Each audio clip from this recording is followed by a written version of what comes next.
What is going on, guys? Um, I know I've been slacking with the videos a bit. Um, Quite a few things have changed over here on this end. Not really gonna get into them. A lot of personal stuff that came up, a lot of changes in life and that sort of thing. But we're trying to get back into these videos once again, and keep you guys posted on the changes, things in here that we've been doing to the Jeep. Actually, there hasn't been much done to the Jeep because of expenses that came up. Today we are gonna be doing a little bit of an upgrade. Um, the Jeep has quite a bit of amps and electrical draw now that it's got these electric fans kicking in every now and then. We have amplifiers, or actually one pretty big amplifier. Uh, want to add some lights, that sort of thing. Maybe something up there. Still undecided.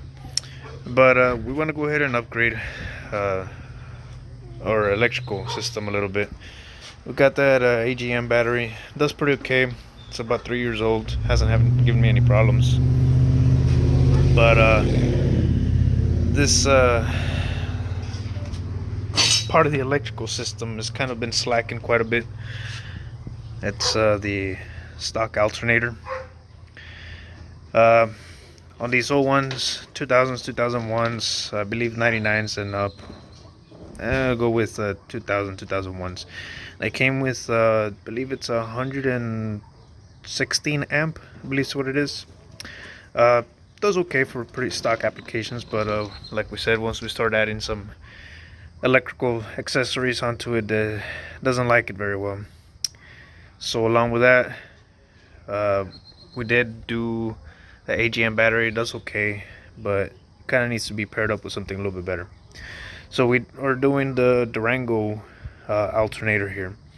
This is a 160 amp alternator. This was pulled out of a 2002 Durango. There are some differences on the alternators. Starting off up front, the pulley, you have a 6 rib versus 7 rib. On these particular years, the pulley diameter is actually about the same, but the rib count does change. So we'll probably swap these two right now, which will get our impact and Nooga Dooga those off, and swap out the pulleys real quick. Other things, the posts in the back, it's about the same configuration. These do use this new style of connection that the other Jeeps don't. So these ones interchange. So we're good there.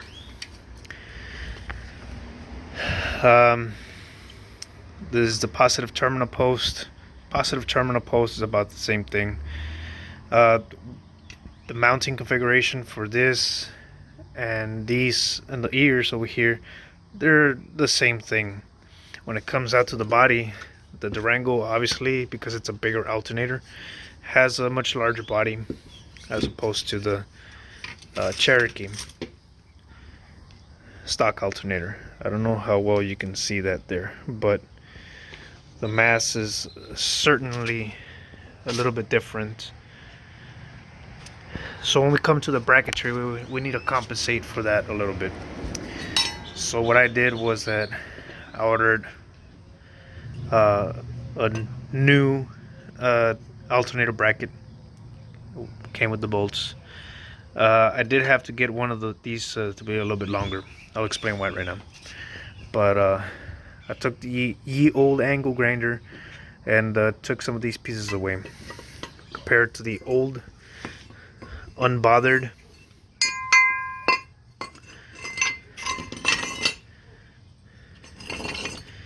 you can see that there was some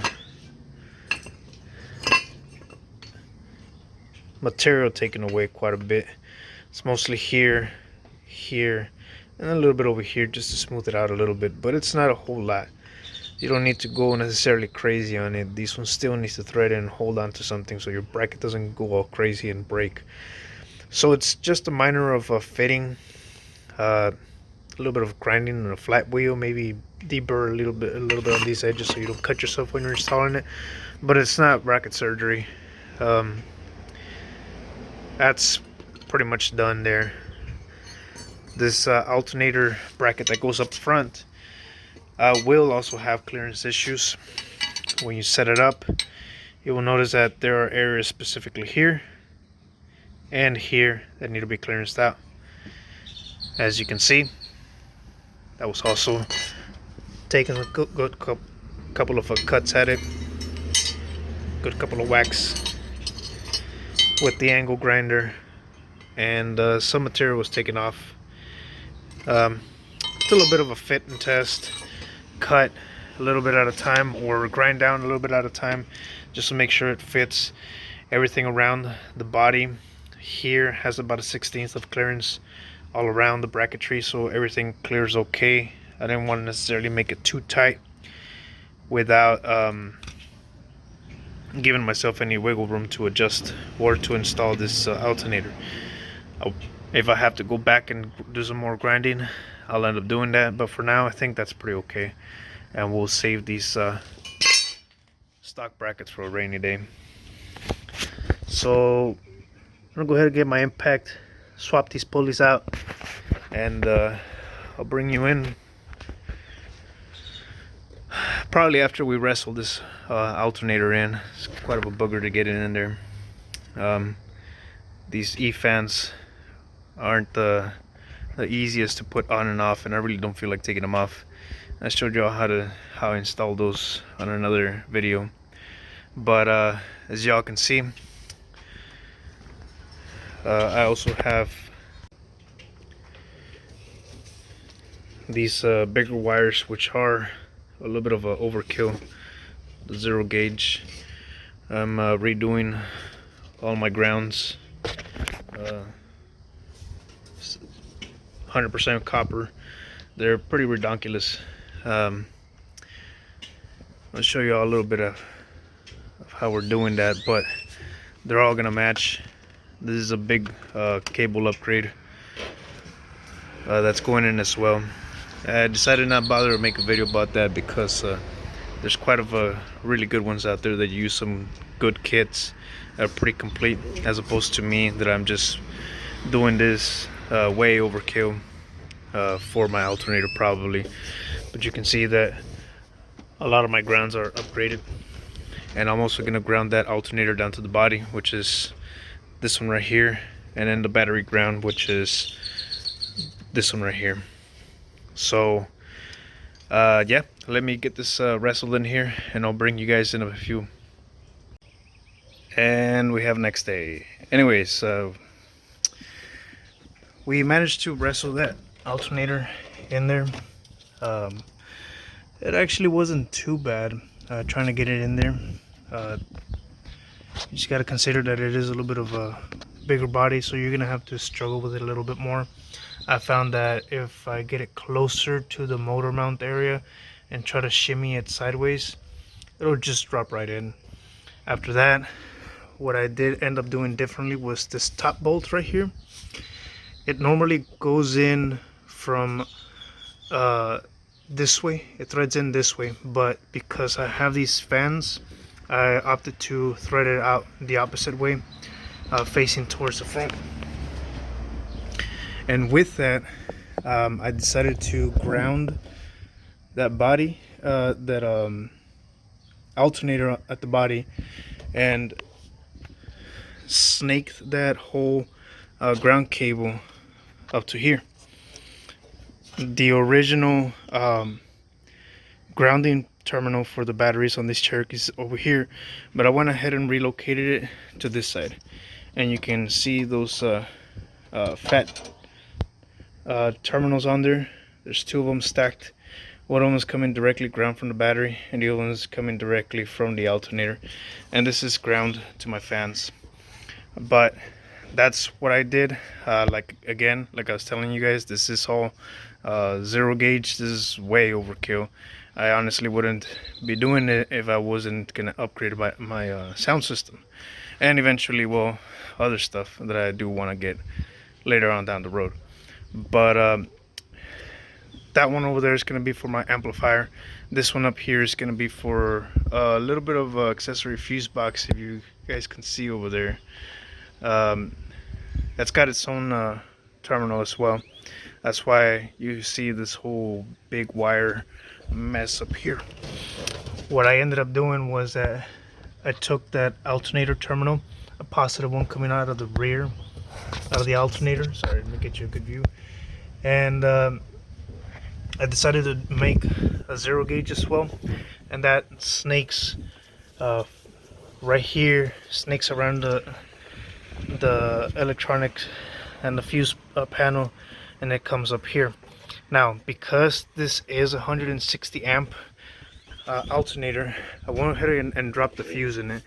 I dropped a little bit of a bigger fuse. I did a 200 amp fuse, and it's fused before the control of the fuse panel and the cable that goes out to the battery. So yeah, I noticed that this area right here was a little bit sketchy. I had already read somewhere before that one of these mega fuses will fit in there, so I opted to do that.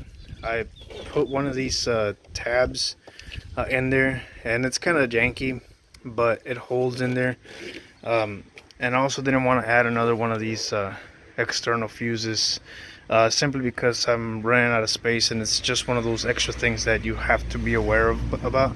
So what I'm going to do is I'm going to go ahead and trim my little cover panel, open a little cover piece, and probably cut here at the edges so that I can accommodate for that. This tab's probably going to have to go, and I'll probably end up zip and tying it all down.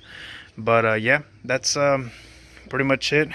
Sorry I didn't go a whole lot into how-to details or give you guys any scientific data behind all of this, but you know, it is an upgrade that's been proven. That is not the first time anybody does this, so this is an upgrade that's been proven to work. You know, the big cable, the big 7 cable upgrade, you know, there's a ton of videos out there already. They're absolutely great, much better than what I can produce for you guys. But for sure, I'll do a running video once I'm inside and I get my new serpentine belt and all that stuff in, and I'll tell you guys what the problem was initially. Right? Well, I hope you can hear me over the sound of the engine, but everything's pretty much buttoned up. I trimmed a little bit on the cover here. I'm not too happy with this, so I'm gonna see if I can figure something out. Everything's wire loom tight. Everything seems to be happy, actually. I mean, alternator's there. Turns out it's in good condition. It was tested out before I bought it, so I took the seller's word on it, and it turns out it was okay. I changed out the serpentine belts. I did notice that I had to extend the adjuster a little bit further out, but the replacement belt fits in there. Nothing's caught on fire, so I think everything's good.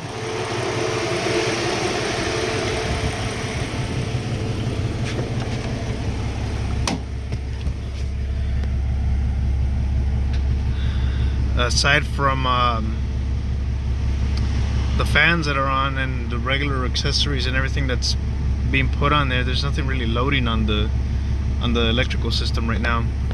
But this used to drop down to like 10 volts when the amplifier was running. You know, headlights would turn on, and the sound system, even just on at normal sound level, this thing would start to drop down into 11, 12 volts and that sort of thing. So this the stock alternator was kind of unhappy being there now. For now, everything's okay. No check engine lights. I'll run this around for a little bit right now. I'll load up the sound system.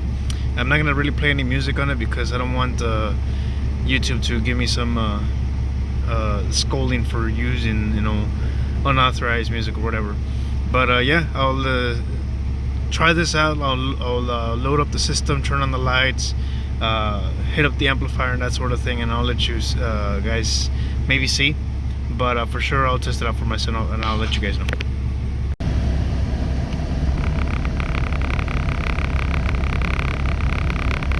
So it looks like we haven't really resolved the issue with it.